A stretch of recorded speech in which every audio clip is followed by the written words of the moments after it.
Girdėsite Mėnulio radijo pasaką Šiurpuonėlis ir drakonas. Kartą gyveno toks mažo ūgio, trumpų kojų ir baltos spalvos padarėlis Šiurpuonėlis. Dar jis turėjo dygliuotą uodegėlę, apvalias akis ir raudoną nosį. Mėgstamiausias Šiurpuonėlio užsiėmimas buvo gąsdinti visus, ką sutikdavo savo kelyje.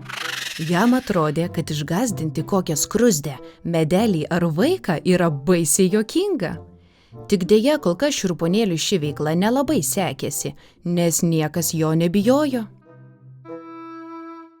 Bu! Sušukdavo jis iš pasalų užklupęs medžioti išėjusią lapę, bet ši tik nusijuokdavo ir nubėgdavo tolyn. Ububu! Kartais užbaubdavo įkišęs raudoną nosį į miegančio vaiko sapną, bet kažkodėl visiems vaikams ta nosis atrodė labiau juokinga nei baisi. Vaš! Sušnypšdavo į ausį ant akmens gulėjusiam driežui. Tačiau net ir driežas, išvydęs dygliuotą Šiurpuonėlio uodegėlę, imdavo kikenti. Mat driežui jo paties uodegėlė atrodė daug labiau verta baimės ir pagarbos. Galiausiai Šiurpuonėlis suprato, kad čia Lietuvoje niekas jo nebijo. Keliausiu į kitą pasaulio pusę, nusprendė jis. Gal ten kas nors manęs bijos? Ir iškeliavo. Iš Klaipėdos į Kauną, iš Kauno į Vilnių, iš Vilniaus į Lenkiją, tada per Ukrainą ir Rumuniją į Bulgariją, kirto Turkiją, Iraną, Afganistaną ir galiausiai pateko į Kiniją.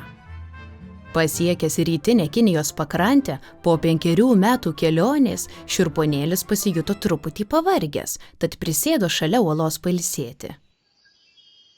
Miške čirškėjo paukščiai, ošė upė ir skraidė dideli spalvoti drugiai. Šiurpuonėlis kaupė jėgas ir galvojo, kaip čia tuoj pradės visus gerai gąsdinti. Tik žiūri, pro nosį jam lekia ugnies šuoras, lyg vėjo čia iš niekur atpūstas. Bu! Išgirdo jį žemą, griaudintį balsą iš už uolos krašto. Didelis drakonas iškišo snukį ir juodais ūsais palietė baltą Šiurpuonėlio skruostą. Hihihi, sukikeno Šiurpuonėlis, mat ūsai jam kuteno.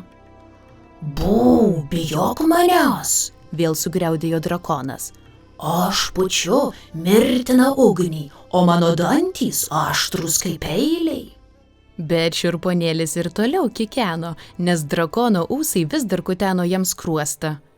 Galiausiai gerai pasikasęs žandą, jis rimčiau nužiūrėjo drakoną. Koks tu didelis ir baisus, įspraginęs apvalias akis žavėjosi Šiurpuonėlis. Tiesiog siaubingai nuostabus, pažaiskim kartu.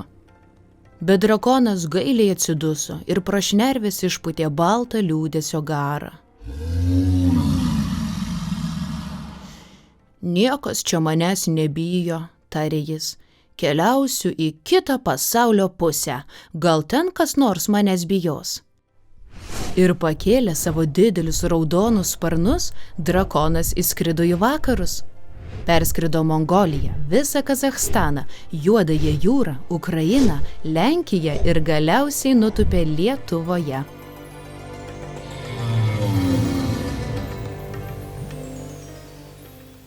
O čia visi jo labai bijojo. Užtekdavo snukiai tvartą įkišti ir vištos kudakuodamos įsilakstydavo į šalis. Užtekdavo paleisti garą pro šnerves ir visi medeliai imdavo drebėti.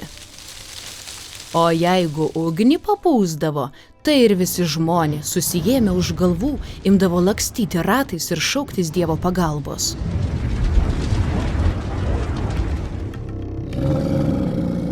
Iki soties visus prigąsdinęs, drakonas pagaliau pavargo ir užmigo miško vidury amžinų drakonų miegų.